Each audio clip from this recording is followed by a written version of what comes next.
Now, I haven't done a lot of RTSs on my channel, maybe a little bit of Dota and maybe a little bit of StarCraft, but I love StarCraft and other games that are other RTS genres, and I've been dying to try out Dawn of War purely because I got some mates who are like serious fans. But I'm standing with Brent, he's the campaign lead for Dawn of War 3. Look, tell me about this game and why I, as an RTS fan, should be playing it. Well, I mean, if you like StarCraft 2 or StarCraft series, you like your sci-fi RTS, right? You like your explosive action RTS. You want people, what we're doing is we're bringing large battles, spectacular, epic scale battles. We've got, line units that all kick ass, and we've got elite units. I'm allowed to say that, right? Yeah. And we got elite units that, like you saw in the demo, right? Giant mech units. That's an Imperial Knight.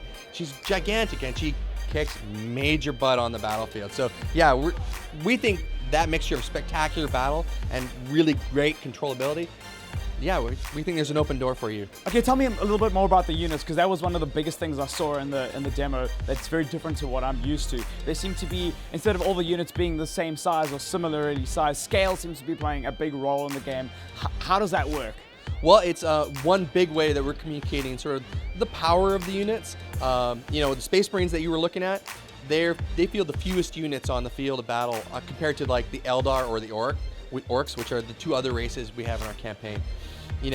We wanted to have line units that all fulfilled a specific role, right? There's ranged units, there's melee units. That's great. The mixture of those two are combined with the elite units. And you can bring in 3 elite units, any match or mission.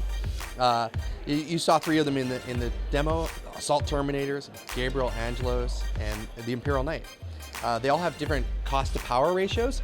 So that size, Imperial Knight, super big, super powerful, very expensive to field on the, get it in on the field and do some damage with. And obviously very disappointing if it gets destroyed. Super disappointing.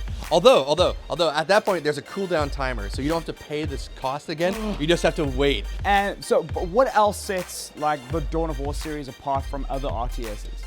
It's set in the Warhammer 40K universe, right? So we've got this incredible universe filled with stories, filled with characters. There's a ton of different races in it. There's a lot of possibilities, and it's a really exciting science fiction universe. And we've been working in that universe with the Dawn of War series for 13 years. So tell me a little bit more about the campaign, being the campaign lead. Like, what are you guys doing to add some, to just jazz it up a bit, to make something a little bit unfamiliar, but still like feedback to the fans of the series? Yeah, well, what we're doing is we're trying to make it something that's really exciting for people who are coming back to the series, as well as something that's a new doorway. New people coming to the series, they have a place where they can enter. One of the challenges with Warhammer 40K universe is there's an ass ton of stories, and you can feel like it's kind of daunting. You're like, well, where do I start? Right? So we want players to start with Dawn of War 3. And what we're doing with the campaign is we're telling it from 3 perspectives.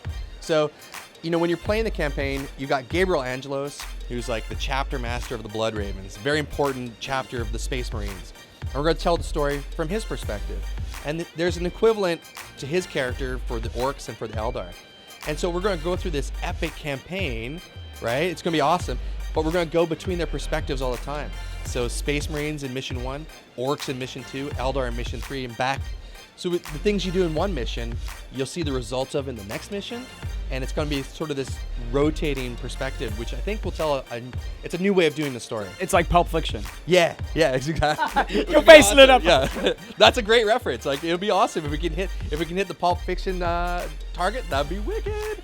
Okay, so this Pulp Fiction RTS, when are we able to play it? In 2017 for PC. Okay, cool. I'm super excited. Okay, you've kind of convinced me. I'm gonna give this a go. Sweet. And see what my APM is like. You can't chat about multiplayer, right? No, we can say that we're doing multiplayer. We have an awesome mode planned. We're playing it in the office every day. It's a lot of fun. So I think we're excited to talk about it more. Okay, thank you so much, man. All right. Thanks. Yes. Woo!